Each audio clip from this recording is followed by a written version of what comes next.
Samantala, kung kalusugan at kaligtasan ng pamilya ang dasal ng ilang deboto ng Poong Jesus Nazareno, mas masiglang kabuhayan naman ang gusto ng ilang nagtitinda sa labas ng Quiapo Church sa Maynila. At may unang balita live, si EJ Gomez. EJ?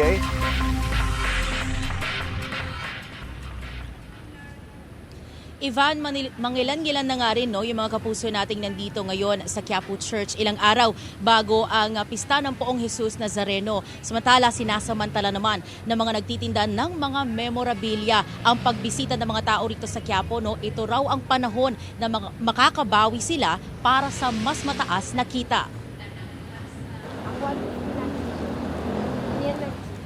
Sa labas pa lang ng Minor Basilica and National Shrine of Jesus Nazareno, hile-hilera na ang mga nagtitinda ng mga souvenir ng Nazareno. Ayon sa ilang mga tindera, mangilan-ngilan pa lang ang mga bumibili. Sa ngayon, matumal pa.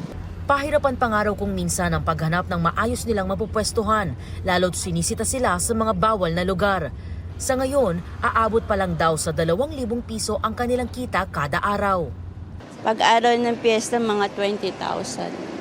Kasi meron tayong mga malalaking poon, diyan tayo bumabawi sa mga ganyan. Pero mas mabedo talaga yung mga bracelet, towel, yan yung ginagawa nila tagang pinaka-souvenir. Dito sa loob at labas ng Quiapo Church, mabibili sa mga tindahan ang pinakamurang imahe ng Poong Jesus Nazareno sa halagang 50 pesos.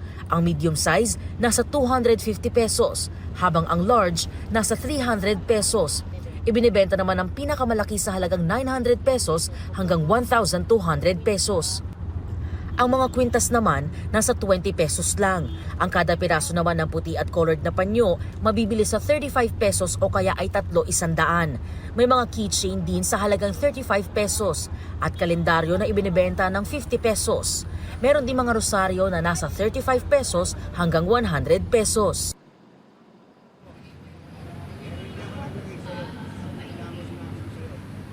Ivan, pasado alas 7 ng umaga, ganito yung eksena rito sa may simbahan, labas-masok kani-kanina lang yung mga kapuso natin, pero ngayon ay may ginaganap na misa. Meron na rin tayong mga nakita mga kapuso natin na nakasuot ng mga t-shirt na may mukha ng Nazareno at may bit-bit na mga memorabilia tulad ng panyo at mga tuwalya. Samantala, nagkalat naman yung mga nakadeploy ng mga PNP personnel dito sa loob at labas nitong Quiapo Church. Mula rito sa Quiapo, Maynila, para sa GMA Integrated News, ito po si EJ Gomez. Kapuso, huwag magpapahuli sa latest news and updates. Mag-iuna ka sa balita at mag-subscribe sa YouTube channel ng GMA Integrated News.